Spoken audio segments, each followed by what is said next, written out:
Hello, and in the last video before game week 1, in terms of looking ahead to the new season, looking at players before I start actually locking in my final 15-man squad for the first deadline, I'm going to talk to you about something that we always love to see. It's those out-of-position defenders for Fantasy Premier League. Right, that's what I'm talking about. I'm talking about cheap defenders that you can jump on the bandwagons of, and they get you points.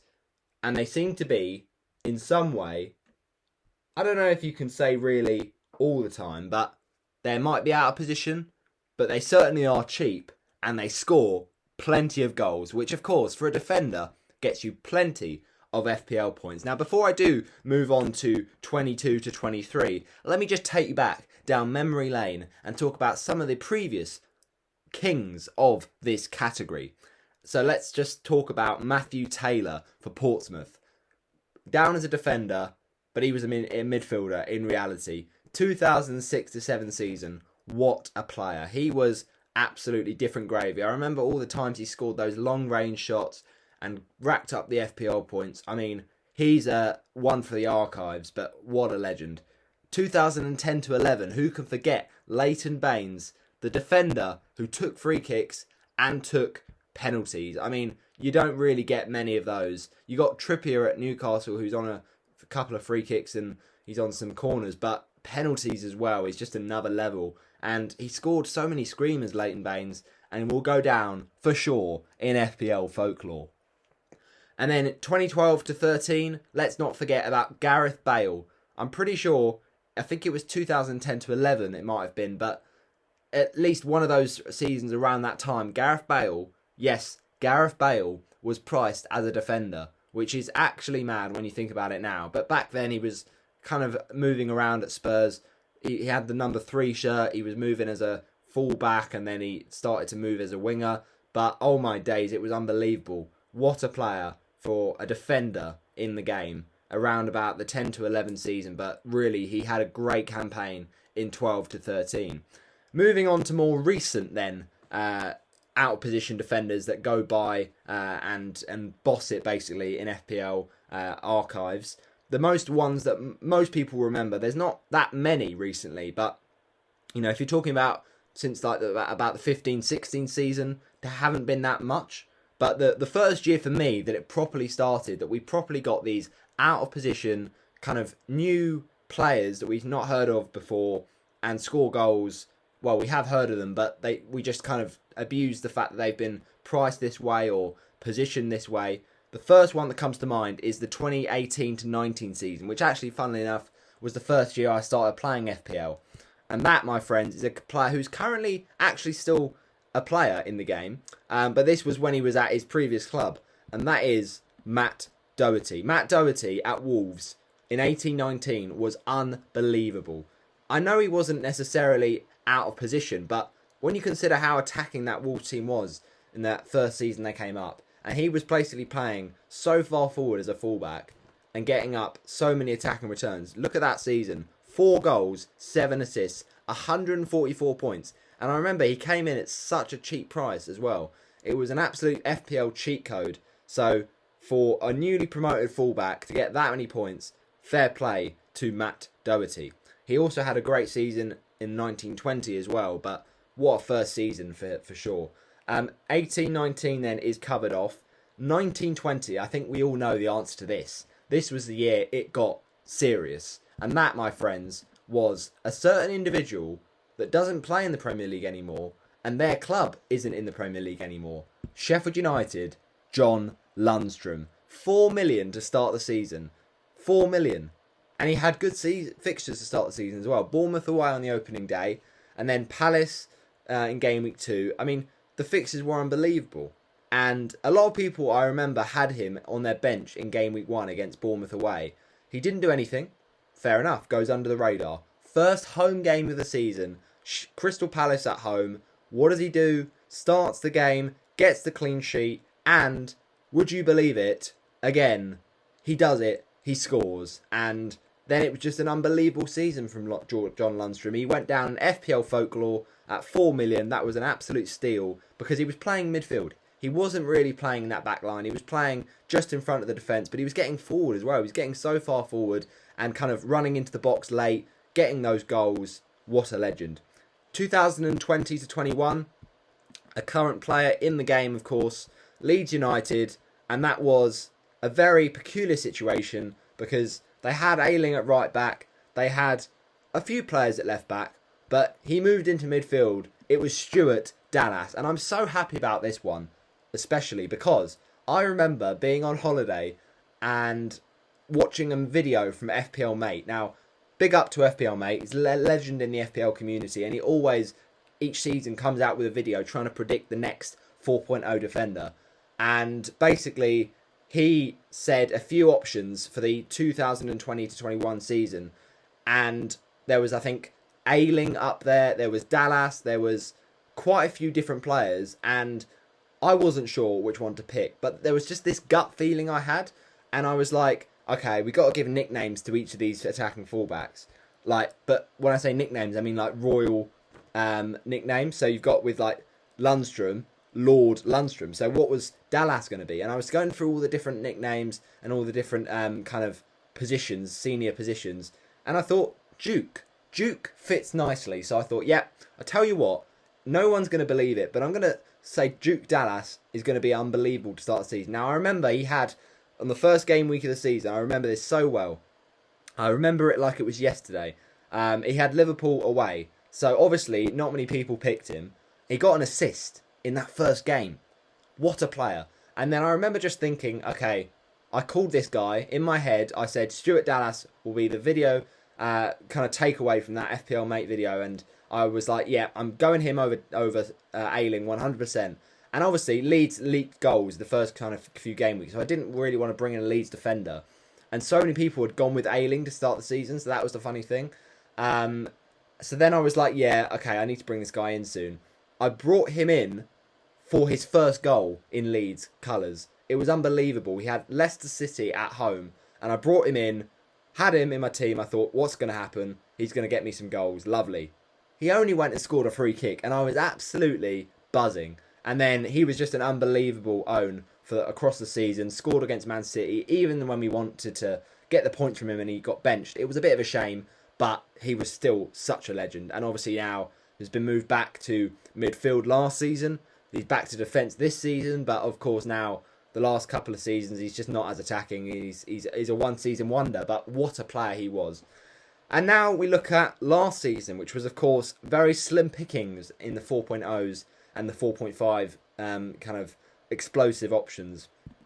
But there's only really one man I can give some kind of credit for, and that's Lord Livramento. Now, Livramento was really the only option that I can really give the crown to last season, because it was very slim pickings. But he did start the season at a very healthy 4.0. So you can't really complain too much. He ended the season at 4.2, but 4.0 is always nice. And when we started seeing Livramento start, playing for Southampton, we were like, okay, this is good.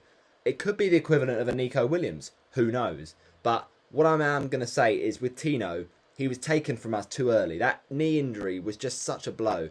If he'd have played more of the season, he'd have for 100% been more of a locked-in 4.0 legend. But at the minute, right, it's just not ideal, and he did only get a couple of attacking returns. So, look, he was good for a little bit, but I'm not sure we can give him the same kind of prestige as the others. But let's move on to this season then. I think it's time.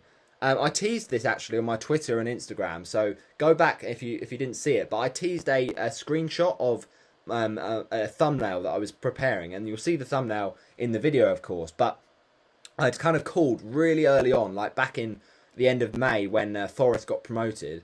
I had some screenshots of players with their faces covered, so you didn't know who they were, and like possible candidates to be the next 4.0 cheap attacking fullback or a defender out of position, whatever you want to call it. And I had 3 players in that screenshot, and those 3 players I can now reveal the identities of. It was in the Spurs shirt, Ryan Sessegnon. In the the Nottingham Forest shirt, Jed Spence, and in the Bournemouth shirt, it was, of course, Zemura. Now, admittedly, since that moment, Spurs have signed Perisic and Jed Spence has gone to Spurs, but they're still just as valuable as I was going to talk about them. So let's get into all of my possible candidates for the next Lord Livramento. So for FPL 22 to 23, for me, the first one to think about is Nico Williams.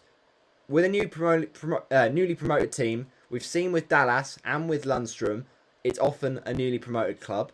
Also, we know with Nico Williams, he's probably going to play right back, so you could say he's not out of position, but they do have another right back, so he could play a bit further forward, but it's unlikely. However, what we will say is he's cheap, which fits the cheap criteria. He's got attacking threat, as he's shown at Fulham and Liverpool, and also he's one to watch out for. He was really good for Wales last season. He was good for Fulham, and he's got a lot to prove. So for me, he's one of the top 3 candidates for this season's next Livramento. But moving on then swiftly from Nico Williams, and we have to of course give him a title. So for me, it's going to be hard, but let me just look through and find them. For me, it's going to be... I suppose you could say someone like... Oh... Tricky one, this one. Because there's not really any that begin with W's. Yeah, Nico Williams is a tough one, I can't lie. Well, that's fine. You know what we'll do instead? We'll just we'll go through the others and see if they've got their own names. But Nico Williams is the first one ticked off. Nathan Patterson is my next one. Now, obviously, with Nathan Patterson, I have to kind of make it very kind of, what's the word? I have to have it with a pinch of salt, because this could be caveated, this could backfire, and I'm fully aware of it.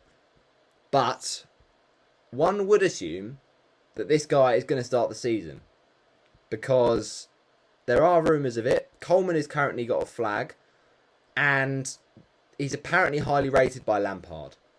The only thing I will say is, remember who he's playing for. Everton struggled defensively last season, but I don't know. This guy is highly rated from his time playing in Scotland, and I think he is attacking. I just don't think he's as good as Nico, but one to watch out for sure, especially because of his low ownership. Let's move on then to the next one, and I think this is going to be probably bottom of the list, but in terms of as a good asset. But although he's not attacking, he does sometimes get on the end of set pieces. Let's see if he actually does get his move though, and that player, my friends, is Nathaniel Phillips. Now, he's currently not moved to Bournemouth, as we think he might, but he has got a bit of aerial threat. Now, admittedly, how many goals from set pieces are Bournemouth going to score this season?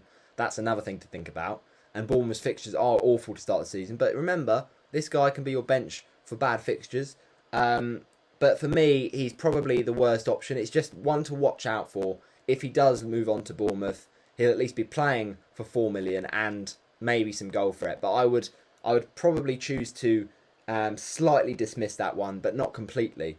Then moving on to the Manchester United options. Now, I know what you're going to say. How can any of these kind of cheap defenders come from a team as big as Manchester United?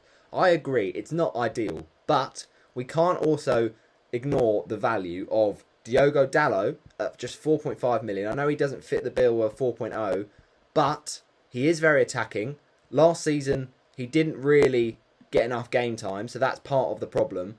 And also, United do look quite good in pre-season, and who knows how much better they could be under Erik ten Hag. So I think one to sleep on is Dalot, but even better, possibly, depending on how well you think he's going to get on, is Tyrell Malacia. This guy's got a lot of kind of views of support and popularity, and he's the next big thing. Well, at least United fans seem to think so. So he could be really good. For the same price, I get it's not a 4.0, but if he's attacking, one to watch for sure. The next kind of candidate for this spot is a man who we've already mentioned. It's Jed Spence. Now, do I think Jed Spence is going to get the minutes at Tottenham? That is the ultimate question, because ultimately he was a more attractive option if he'd have stayed at Forest, because you know he's going to play every week, and he probably would have been priced at 4.5 anyway.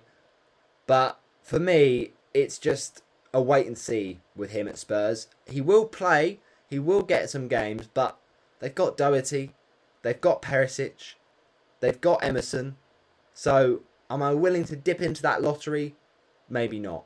The price is very tempting though. If he'd have come in at 4 million, then maybe I would have had a decision to make. But when you can get Johnny, who you know is going to play most weeks, or Dallo, who you know is going to play most weeks, over him, then it's just an easy decision. So for me, one to watch, but it's a shame he's had to go on to a big club, because that doesn't guarantee game time. Perisic is my next one. Now, he's probably the least likely to, of any player, be on the winning kind of side of this, because he's not really what this whole video is about, a cheap attacking defender who's out of position. Now, out of position, yes, I agree. I think he probably should be better classified as a winger, because, come on, he's done that at Inter, play as a fullback, but he's better suited as a winger, and he's just as attacking as a winger, so you might as well call him a winger. He can probably do both positions, but the fact he's a defender could be crazy value. 5.5 though is a bit expensive, so for me, he's probably the most likely to get the most points across the season, but at the same time, the least likely to fit this bill. So, you know, use Perisic with what you will. And we're going to stay on Spurs for a second, because I mentioned I would talk about him, Ryan Sessegnon. Now, I just said about with Jed Spence about the rotation. Do I think there's more chance of Spence getting minutes than Sessegnon? Yes. But do I also think Sessegnon is completely out of the picture? No. Last season, he was very good when he came in. Got a few assists. I remember there was that one against Liverpool. And for 4.5, a lot of people will be picking Jed Spence, for instance, or Johnny. He's a very good differential if he gets the game time. That's a big if, though. So let's see how much minutes Sessegnon is given. But for sure, he's got a lot of attacking potential. Let's move on, though, to the next candidate. And it's going to be moving across North London to Arsenal. Now, I don't quite have much confidence over this one. And that is because I just don't know where he's going to fit into this side. But Alexander Zinjenko from Arsenal is going to be a tempting option. He is at 5, so obviously it's $1 million more expensive than we usually pay for these kind of players. But let's just hear this out. If Tierney starts at left back and Zinchenko moves to midfield, there you go, out of position. He isn't cheap, and he's also not an unknown quantity. We know what he's been like at City, but at City, you know, no goals and 4 assists at the most. I mean, that doesn't spell an attacking player for me. But at the same time, if he's played further forward, then he was, you know, well, he's definitely going to be at further forward. If Tierney starts, then he starts as well. Then he was at Man City. He's going to be further forward. But do we know that he can score goals from that position in the Premier League? We've not really tested it yet. So, again, as with Jed Spence about minutes, with Zinchenko, it's a wait and see for minutes. We think Tierney might miss game week 1, so therefore he'll probably start at left back, which kind of reduces his appeal a little bit. He can get in crosses, but you'd prefer him to get a bit more further forward. And if he's playing in the midfield, then maybe there's more chance of that. I just don't think he's one to get loads of goals, but I could be proven wrong. I see why people are going for him. Let's see how that one transpires. Moving on then from Alexander Zinchenko, and we're moving on to Leeds United, a team, of course, who have already had one of these nice, juicy defenders in their teams. And that was, of course, Dallas. But forget Dallas. It's a new era. It's a new Leeds United. And this is Christensen. Rasmus Christensen got a lot of attacking returns last season for his club. And yes, you're going to say, new player for the league, don't risk it. But so was John Lundstrom. And look what he did. But ultimately, what I will say is, with Rasmus Christensen, I think... Actually, I say Johnson was a new player. I think he actually played for Everton. No, I'll say Dallas. He was a new league. He hadn't played in the Premier League before with Leeds, or with anyone actually, because Leeds weren't in the Prem. So yeah, the point is Christensen could be decent. Now he's a wait and see for me, just because, you know, at the start of the time when we had Dallas, Leeds' defence was a bit better than it is now, in my opinion. Leeds is still a leaky team, and for 5 million, it's just too expensive. So if I know he's going to start and he's going to score goals, then maybe he comes into thinking. But for now, I'm a bit put off by the price tag, but also the defence he's playing for at this current stage in time. But watch out for him for sure. And then we move on to a bit of Bournemouth. Now, Bournemouth, I am not too confident we will get an attacking fullback from. Now, the only thing with this is that Fredericks is currently lacking match fitness, so he's not necessarily going to start. So this could see Zamora definitely start. Now, Jordan Zamora for Bournemouth was very good last season in the Championship and very attacking. But the problem I've got is that Bournemouth are just not a team that are going to necessarily be that attacking this season. It's as simple as that. They're not going to score that many goals. They're going to try and shut out shop, which is what Scott Parker seems to want to be doing at the moment.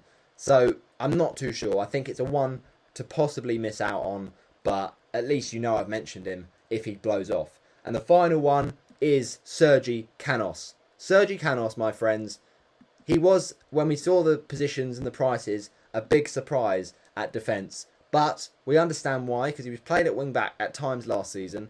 Do not pick him now, because he's suspended with his red card he got against Leeds. But come near at the end of the season, he could be great value if he actually plays a bit further forward. But again, the price is a bit too pricey for my liking. So therefore, what are my top 3 candidates for going to be, in my opinion, the next Lord Livramento? It's going to be Nico Williams, Zinjenko, despite his price, and, yes, you've heard it, Canos, despite his price. So I don't like it, but I'm afraid there just aren't that many 4.0 that look that attacking, other than Nico Williams. So for me, we have to take a hit. We have to go a bit more expensive and go for a 5 mil defender. Yes, Zinjenko is a known property, but he could get lots of attacking returns if he is actually going to play in that position. And with Canos, I just think he scores goals, and when he's back fit, when he's not suspended, he could be a very good little value player. So for me, the winner of those 3 is Nico Williams. I think it's his year to be the next Livramento. Thanks for watching. I hope you have enjoyed my prediction of the next Livramento. I hope you get yours in the comments as well. Who are you going to say is going to be that budget defender we all want to flock towards? I'll see you next time. Thanks for watching.